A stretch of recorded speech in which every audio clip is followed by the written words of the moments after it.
Totally Useless Information with Nick and Roy is brought to you in part by Tom's Place, the finest in men's fashion, located in Toronto at 190 Baldwin Street, in the heart of Kensington Market. Or visit toms-place.com.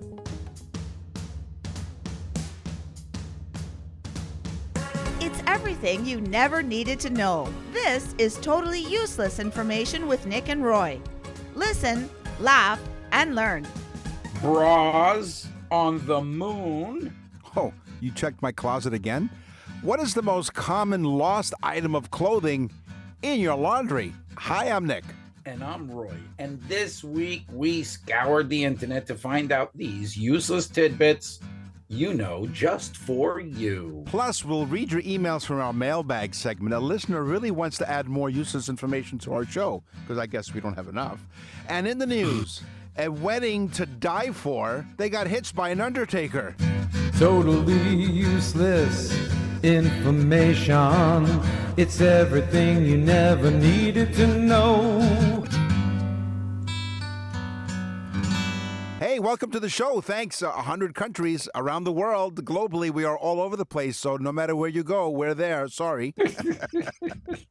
We apologize. We apologize for being where you are. We're on podcasts. We're coast to coast in Canada and the iHeartRadio. And not only that, Nick's in Canada and I'm in Florida, if you don't know that already. Yeah, you should know by now. Hey. Nick, what's the temperature? Right now, actually, it's 2 degrees Celsius, which is what, 34 Fahrenheit. What is your temperature? Wow, it's a heat wave for you. Yeah. I think it's like 78 down here today. Yeah. Yeah, it's hell, Nick. You had a cold spell. Somebody has to do it. Listen, Leaping Lizards, you had a cold spell for a few days. Yes, and we spelt it C-O-L-D. Wow. Great. Awesome. That was a cold spell. Right. Boy, oh boy. Yeah. Sports. Play ball. Pass the salt. So, I don't know, have you ever, in all the things you've done many things in your career. Yes. Have you ever been a sumo wrestler? No. I have not. No, Nick. you've only. I have not. Although years ago, when I was up in that 290 range, I would take my shirt off and look like a sumo wrestler. I was going to say, but there were occasions where you did have pictures. Anyway, sumo wrestlers throw salt into the ring before a match as a crucial Shinto purification. Why, they want to retain more water? Yeah. Maybe so. For them, it was a crucial, what they call Shinto purification ritual, known as shionage, to cleanse the sacred space, ward off. Bless you. Ward off evil spirits, and pray for safety and injury prevention. This tradition starts from the belief that salt has cleansing properties, helping to ensure a fair contest. Why don't they just get on with the contest? Well, it's like that whole thing. If you're superstitious, like if you spill some salt, you're supposed to take the salt shaker and throw the salt over your shoulder, except the person behind you is now blinded because you threw salt in their eyes. Yeah, they bring Gordon Ramsay there. He throws a little salt and pepper and a little olive oil and slaps it around a little bit. Yeah. In between all in the Olympics. In the Olympics. Yes, Nick, yes. Judges of figure skating can deduct 1 point if they don't like your costume. No, really? Yes. If they think it's garish or not nice, they can deduct 1 point. Do they have men's figure skating? Yeah, they do. Oh, okay. They do. You ever No, I was not a men's figure skater. Nor a sumo wrestler, we're finding out in the show. Was I ever a what, Nick? A figure skater. No, I don't have the figure for it. This is what I call pumping irons. We're in sports. Pumping irons. Extreme ironing is an outdoor sport that combines the danger and excitement of extreme sport with the satisfaction of a well-pressed shirt.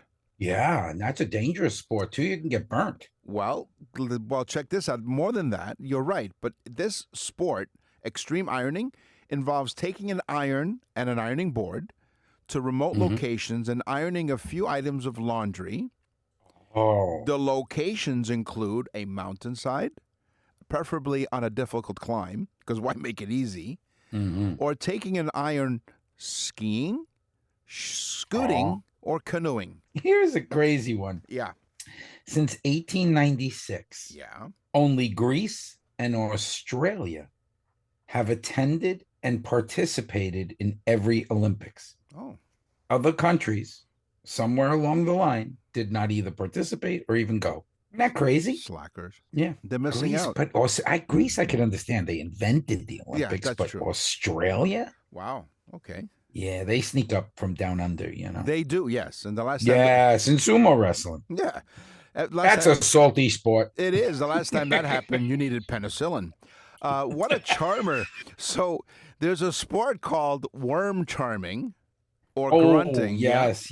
It's a competitive sport, mainly in the United Kingdom, where participants use vibrations, sound, or rarely Are we on the sports or the sex? No. This is a sport.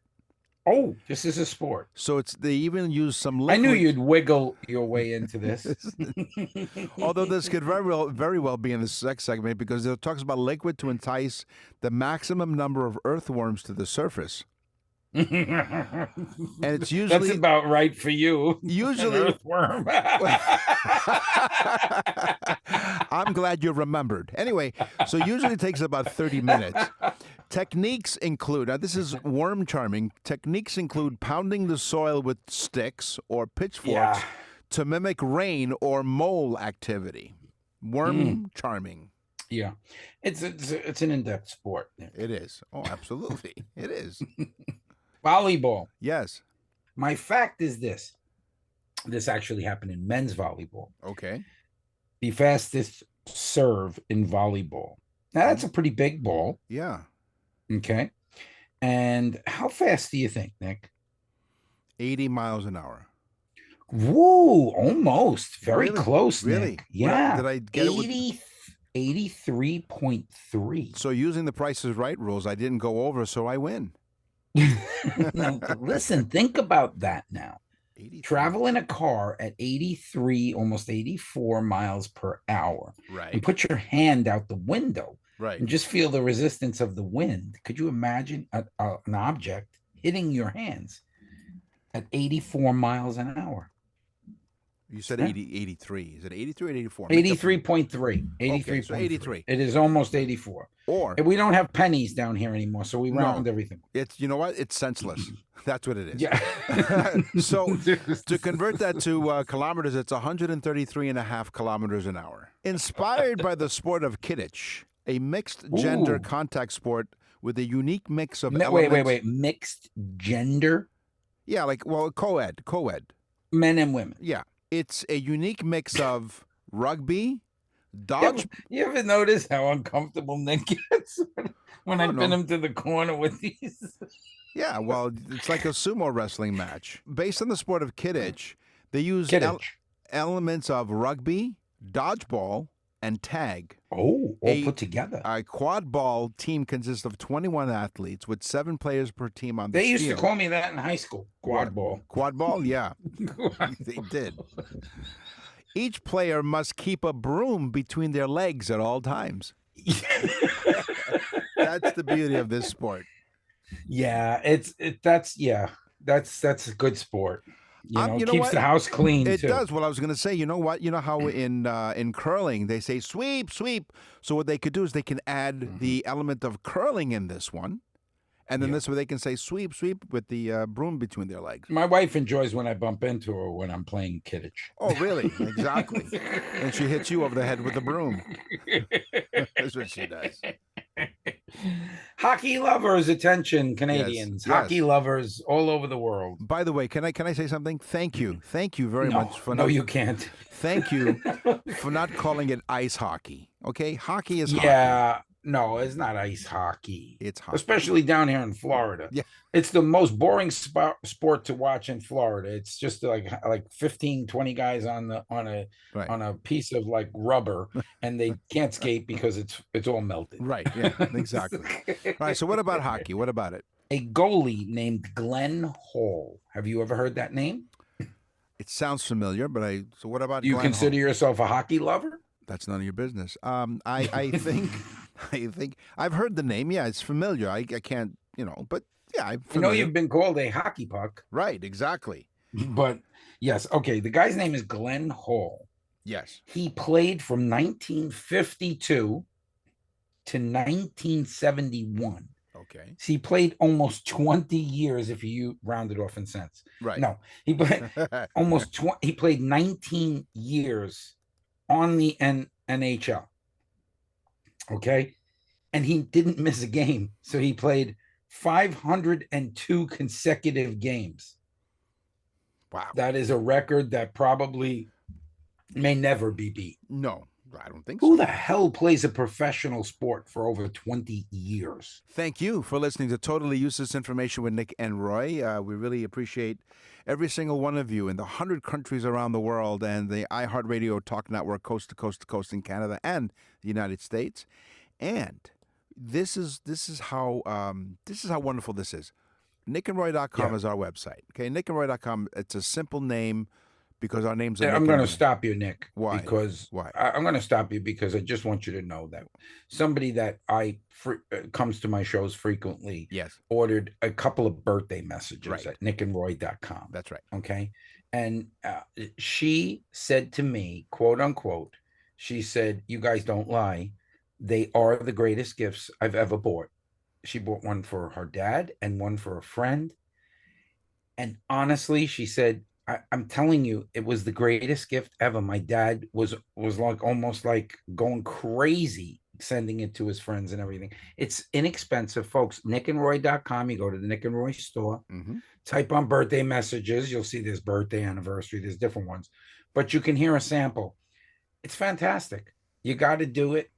You don't even have to leave your chair. You can order a gift for somebody that they're really going to love.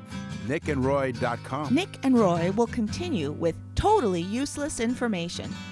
Nick and Roy for Tom's Place. Tom's father, William Mahalik, born February 20th, 1916, and in 1958, he opened the original store with a simple belief: take care of your customers, work hard, and offer the best deal. Let me tell you, too, it's a real family business, and there's another generation coming up, and they take care of the customer like their family. These values are still the heart of Tom's Place, and Tom is celebrating that legacy all month with the Family Day Sale.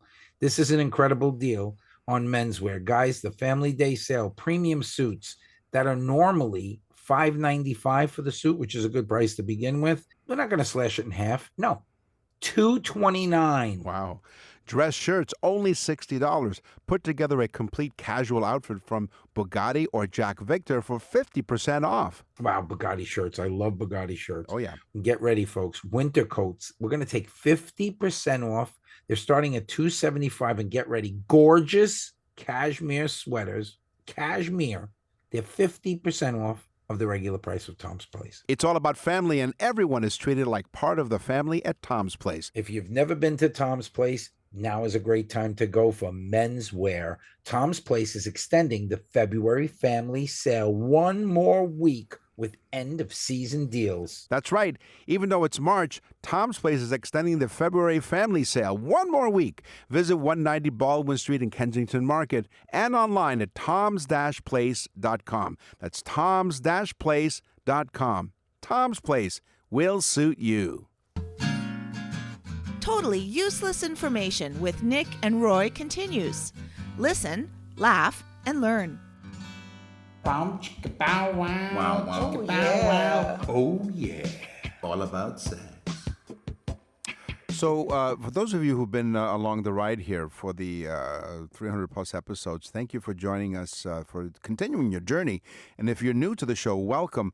And if you're nude? If you're new to the show oh, or new, I thought because we were in sex if they were exactly nude. Send photos. That intro we recorded in Roy's kitchen. So my wife and I were in Florida. And we were cooking, if you know what I mean. We were cooking, exactly. And then we decided that was so hot and steamy, we needed to talk to a couple of lawyers. Ooh, the following segment of the Totally Useless Information podcast may be too sultry and too sexy. for some listeners. Oh, wow. Are you hot in here or is it just me? So, did you drop something? No. Okay. In Victorian England, dropping a handkerchief was a calculated, subtle signal of interest used by women to initiate a contact with a stranger or an acquaintance. Oh, okay. Now, this is an era, remember, this is Victorian England, an era with strict social rules regarding chaperones and unchaperoned interactions. Oh, so they'd sneakily drop their hanky. This accidental, quote, accidental act served as a meet cute, as they put it, that allowed a lady to invite a gentleman to approach her. Right, and he picks it up. Could you imagine? She gets a little nervous. He picks it up, says, "Is this yours?" And she says, "That's not mine." Exactly. Sex was not stigmatized or taboo in any way until the Middle Ages. Oh, okay. Before that, Romans and Greeks had group sex, toys, pornography, live pornography, and even practiced birth control so they could have these orgies. Really? Without all the women getting impregnated. Right. Okay. So before the Middle Ages, it was fine. You know, you went to a party, played a little twister. Next thing you know. Well, yeah. Then you were twisted into a situation. Yeah. Wow. To live back then. And you know, the women would walk in and just throw their hankies. Right. Penalty. Flag on the plate. The word honeymoon is thought to have been originated in medieval times. At that time, it was common for newlywed couples to drink mead, M-E-A-D, a fermented beverage made from honey. And I've made mead. You've made mead, this fermented honey. So what is it? You know, and listeners know I've made wine. Right, okay. And I made apple cider. All right.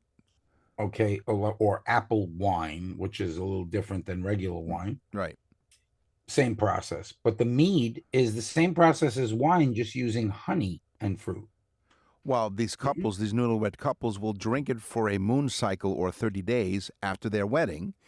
This honeymoon, right? This that tradition keeps them happy.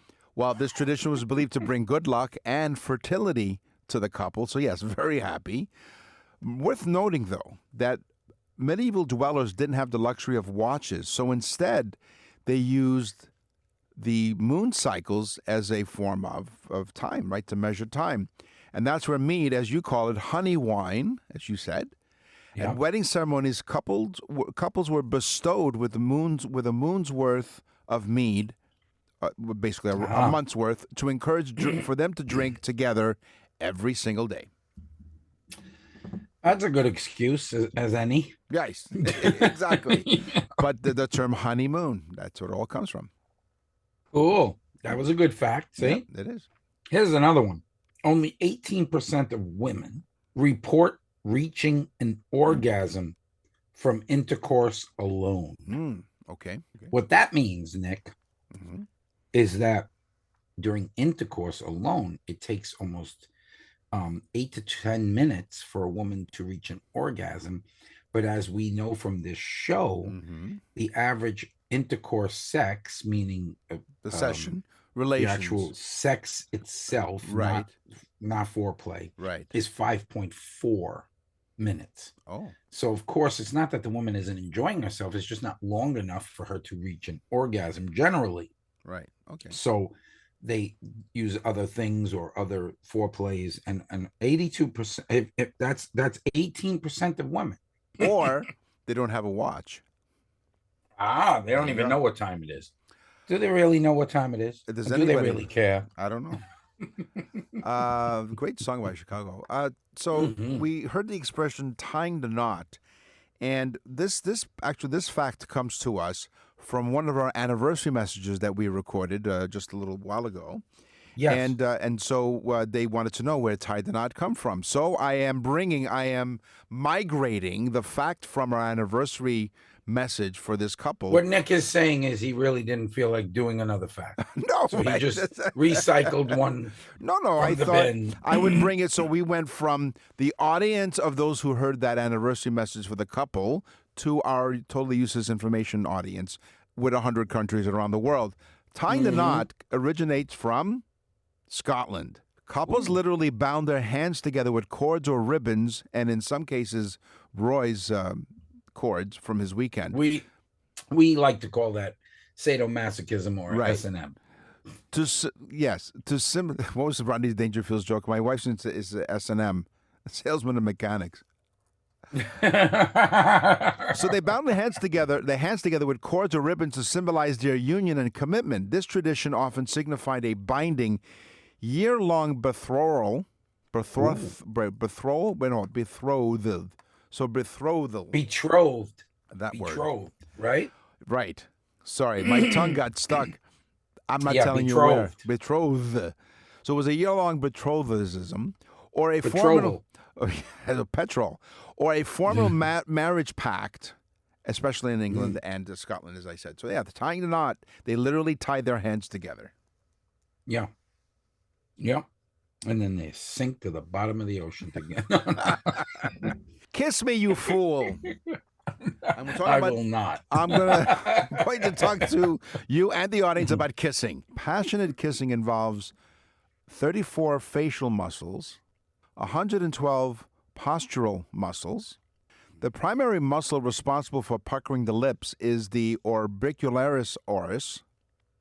And the masseter, right? This act is like a facial workout, potentially preventing wrinkles, tightening skin, and burning between 2 and 26 calories per minute.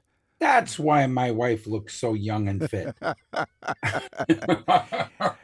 Passionate kissing involves 34 facial muscles.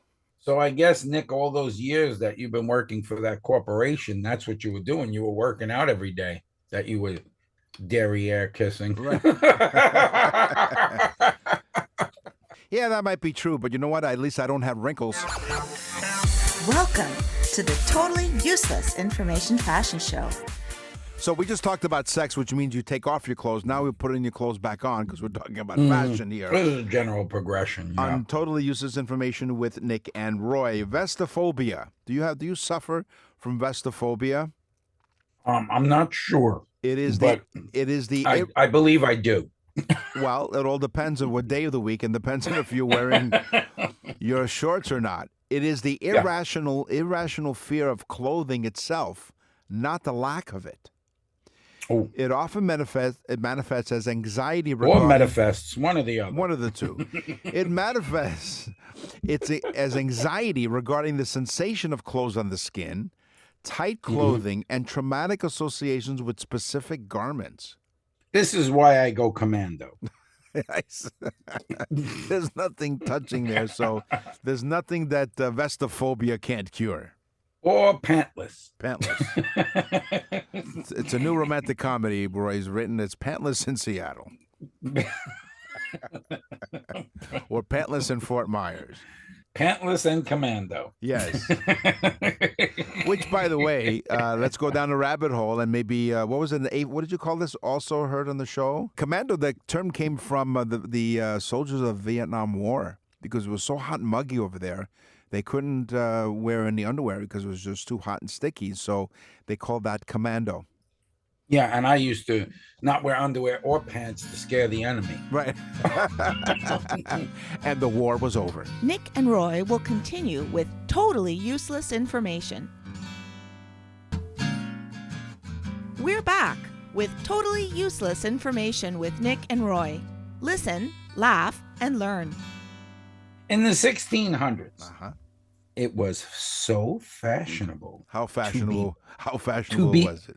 Listen, Nick, to be pregnant. Oh, okay. That women would buy pillows to stuff in their clothing. Oh. Think about that. It was so fashionable, right? that they would stick pillows in to make themselves look pregnant. Now, I'm sure that listeners right now are saying, that's ridiculous. Talk about a hang-up. So Albert J. Parkhouse in 1903. Mr. Parkhouse. He was an employee at Timberlake Wire and Novelty Company in Jackson, Michigan. He became really, really frustrated one day, right? He's working at this wire and novelty company. He was frustrated because all the coat hooks were taken. So out of his frustration, he was annoyed, he was frustrated. He grabbed a piece of wire, bent it into a triangular shape with a hook, and created the first modern wire hanger. Clothes hanger. Yep. A wired clothes hanger. Sure, because back then they had to make wood clothes hangers, which were... Did you ever see an old wood clothes hanger? Had these metal things that they had to join it with. I mean, it was a lot of work, I would think. It wasn't, and some of those that are still around, they're worth a lot of money, right? Because they're considered antiques. But yeah, so Albert J. I have Parkhouse. one that says there's something in an hotel. Oh, okay. And I would think that it's very, very old. And it also shows the type of person I am. Well, yeah, exactly. Yeah. I have a collection of white towels and hangers from hotels. They do. Sorry, Mr. Hilton. That's right. Okay, so yes. Here's my tease. Okay. Bras on the moon. Bras on the moon. Playtex Bra Company. Yes. Made Neil Armstrong and Buzz Aldrin's space suits. Oh. The Bra Company made the suits for NASA to go to the moon because NASA wanted Playtex, and Playtex was their brand. Right. And they felt that that would be a strong, flexible material. Neil said to Buzz before they left, they didn't say, what are we going to say? Like one small step. No. Neil said to Buzz, don't fall or you'll look like a boob. I guess the material was, it was stretchy and flexible, I guess. And, that was a great idea. Yeah. Plus, if you were a savvy guy, you'd know how to take it off real easy. Yeah. Hey. Here's my teaser. Well, if you can give your teaser, I'm going to give my teaser too. A single sock is frequently cited as one of the most common, if not the most common, items lost in household and wardrobe context. Okay? Yes. There's always the missing sock. But which is why I hop around a lot. That's right. Exactly. Are you happy to see me? So they've done some research on this. Because imagine being, commissioned to this research. By the way, this is your assignment. Go and find out why and how many of these and why socks get lost in the laundry. Because really, when you think about it, you take the socks out of the hamper or whatever, and you put it in the washing machine. You take out of the washing machine, you put it in the dryer, right? There's short distances. Like how would we get lost? But anyway, the average person loses approximately 15 socks per year. They think they're losing them, Nick. Which can add up to over 1,000 socks in a lifetime. Of course, because the aliens that we have a hard time seeing are living inside the dryer, eating socks. Here's the thing, though. Interesting how 15 is an odd number. It's not even an even number of socks. It's 15 socks per year, which means there's a sock there missing somewhere. Yeah, everyone. So now that's why I only buy one color, Nick. That's right. This way you can never go wrong. This way they always match. I just lose a few pair every once in a while. Now, these scientists have developed a sock loss index, which suggests that the loss is often due to complex washing factors, such as the volume of laundry, the type of wash, and ironically, the amount of attention paid to the laundry. Yeah. I think it's more the attention thing. What? I never lose a sock when I do the wash. Right. Okay. Only when my wife does the wash. Right. So they should do a study about that. Are women not paying attention when they're doing the wash? Let me tell you, I don't have socks and the food's not good. Wow. What? Are you suggesting the socks and the food smells the same? Well, she must be using the socks for something because the house is very clean. Wow. She's probably using the socks. Right, you clean. got dusty socks. Hey, Yeah, that's a great. You ever seen that? Put the sock on your hand and dust. My grandmother used to do that. Yeah, exactly. Those especially with have like little holes in all them. the socks that were one sock. There you go. See, my grandmother would do that because she was a very practical woman. She was from a different time, Nick. Yeah.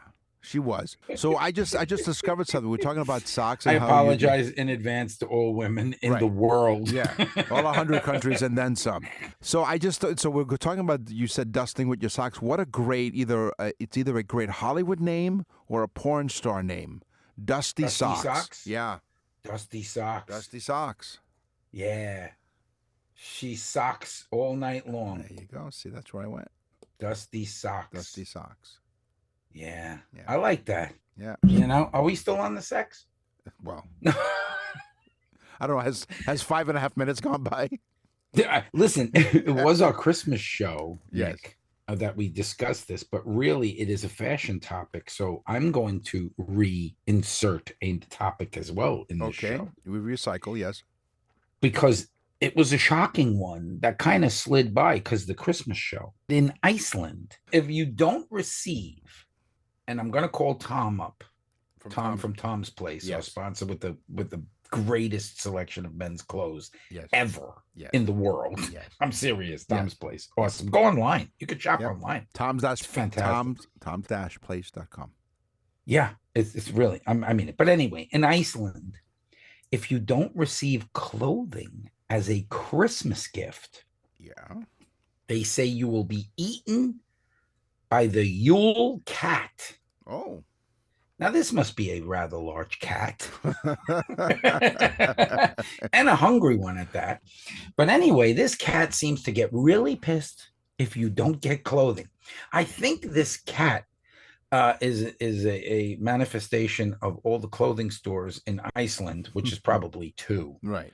So, Tom, if you're listening right now, get on Iceland. It's a virtual open market.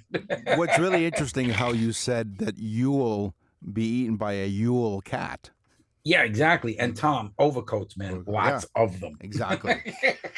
So I call this double overcoat. Double overcoat. Overcoat. You can wear one in Australia. It's an under overcoat down under. Yeah, by a brand named Roger. Right. So it's Roger overcoat overcoat. Wow. Roger overcoat. Right.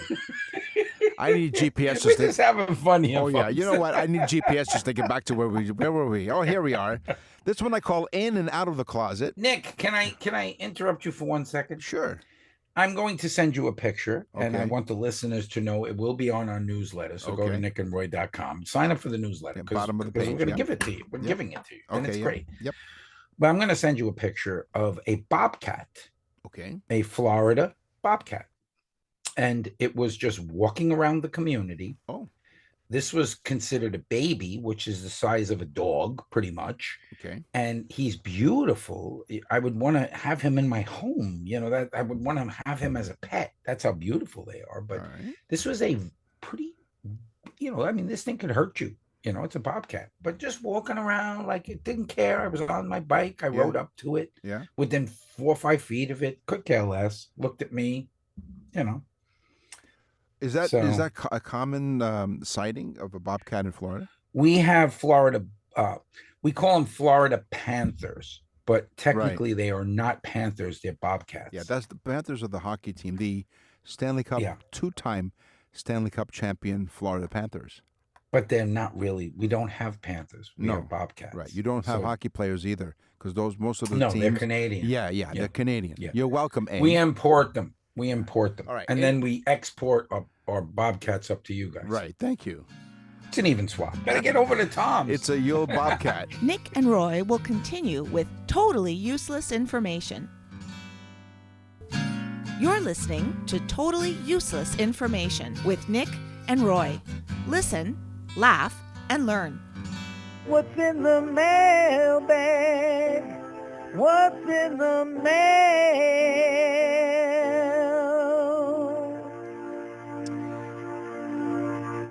As we mentioned, we do have our show coast to coast in Canada on the iHeartRadio network. And this is an email from Terry from British Columbia. So he's probably listening to us on CFAX. Yeah. Nick gets all the Canadian emails. Yeah, but they don't even send it to me anymore. But here's the thing. It's very rare. Very rare. But here's the thing, though. So Terry says he's from BC, but he's a faithful listener to our show on Toronto's Newstalk 1010 radio, which means he has the iHeartRadio app because you can listen to all the stations on the app. Yeah. He says, I have in my own library, I have my own library of useless information with some variations of phrases or terms used over the many decades and centuries of famous phrases. So you might have used some of these on past shows or maybe not.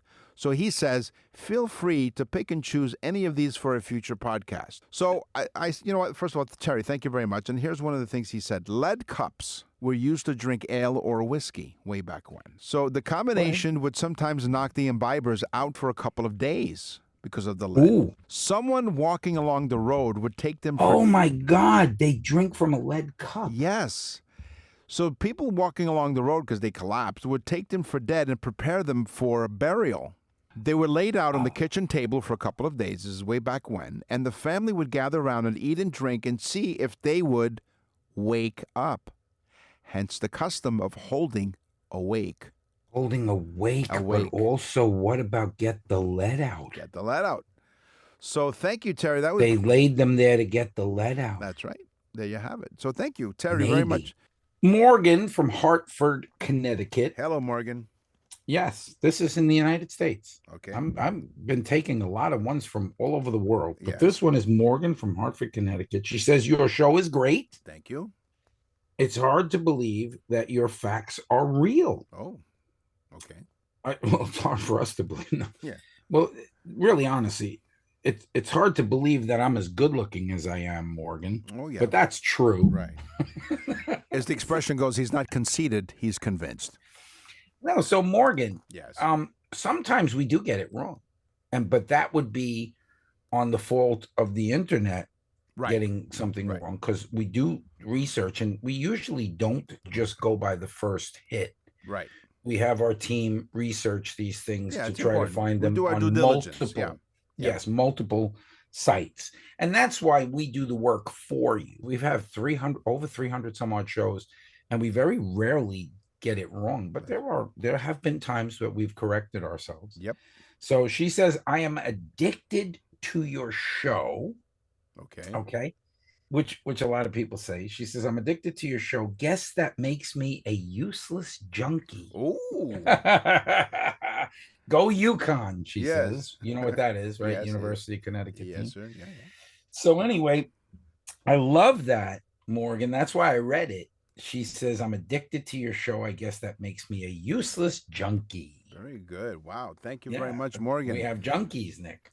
There you go. And The Cure is another episode of Totally Useless Information. That's it. You know, your junkies that get hooked, and that's how we do it. We go to parks and we street corners, and we just put the show on a speaker. Right. On a smart speaker. On the show today, we talked about sports. We talked about sex. We talked about fashion. It's time for the news. And now, from around the corner and around the world, this is TUI News. This comes from Marshalltown, Iowa. Good thing it's not Florida. No, it's not. A couple ran into a wedding day hiccup when the judge scheduled to marry them didn't show up. But don't worry. Don't fret. Love was a quick phone call away.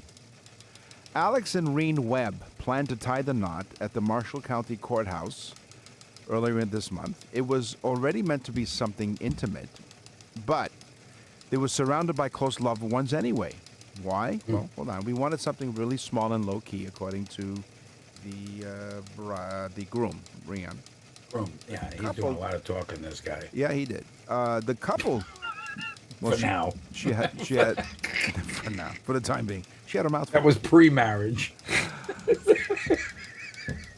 The couple, joined by their children, posed for the photo inside the courthouse. Unfortunately, just moments later, when they learned the judge had an appointment that wasn't going to show up. And there wasn't another judge available. So wow. So it wasn't the bride that runaway bride, it was a runaway judge. Judge, exactly. Ah. While the no-show could have derailed their plans, the Webbs kept calm. In fact, they were more surprised about how quickly everything came together next. Well, here's what happened. So the dad, the bride's father, instantly jumped up and said, I know somebody, Jody. That somebody, Jody, was Jody Anderson. Who's Jody Anderson? Jody Anderson is a friend of Alexis's dad and is ordained.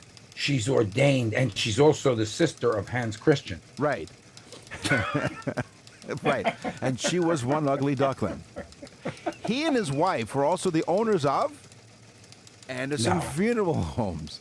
Oh, no. Okay. So she's an ordained minister, right, who's also an undertaker. Which is why in my tease I said, a wedding to die for, they got hitched by an undertaker. Oh, no. Okay. So they had the undertaker come and marry them?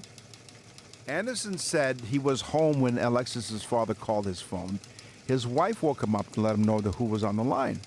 I rolled into the funeral home. There was a parking lot full of cars, family members. Didn't know what I was getting myself into, Anderson says. But still, he opened the doors to the funeral chapel, welcomed the family inside, and took time to speak with the couple. He spent a few minutes with them, discussed the importance of the marriage, made sure they were both for real. And within 30 minutes of that phone call, Alexis and Rian Webb were married in a ceremony the couple could have turned out to be more meaningful than to be expected. So it was kind of a small thing. They were in the chapel. They got to walk down the aisle, right? Could you imagine, though, she screws up, Miss Anderson? Dearly beloved, we are gathered here today to remember this couple. They were the once wonderful single. life. Yes, the girls got to be flower girls, and the son of, I guess, the groom's son got to be the ring bearer, and his son got to be flowers. Did they Right. bring flowers from a funeral? Lots of lilies. Well, I think her name was Lily, wasn't it? For Lily, the Webbs, Lily. which began Lily. as a setback, ended with a wedding they'll never forget, and they're grateful for Anderson. As for Anderson, helping was never a question, and so it was. He said, "It goes back to my career as a funeral director. The phone rings, I go. I mean, you don't say no. You help people. I think that's good. It's the good Lord who put me on earth to do so, to help people. I just want to. I'm really, really happy to help." And it's a good way to drum up business, you know? You marry them and then you bury them. Right. They're done for. That's all the time we have for this episode of Totally Useless Information with Nick and Roy. We will scour the internet far and wide to find more totally useless information just for you. Nick's lying. We don't do anything anymore except talk. Yeah. No, I'm joking. No, we do. Come on. We love doing it. We love doing it. And we Thank you. love the fact that you folks tell other folks to listen to the show. And that's what's made it so popular in 7 years in 100 countries around the world. Thank you, thank you, thank you. I'm Nick. And I'm Roy. Thanks for listening. Totally Useless Information with Nick and Roy is recorded and produced in Canada. For more totally useless information, visit nickandroy.com. That's nickandroy.com. Totally Useless Information with Nick and Roy has been brought to you in part by Tom's Place, the finest in men's fashion. Located in Toronto at 190 Baldwin Street in the heart of Kensington Market. Or visit toms-place.com.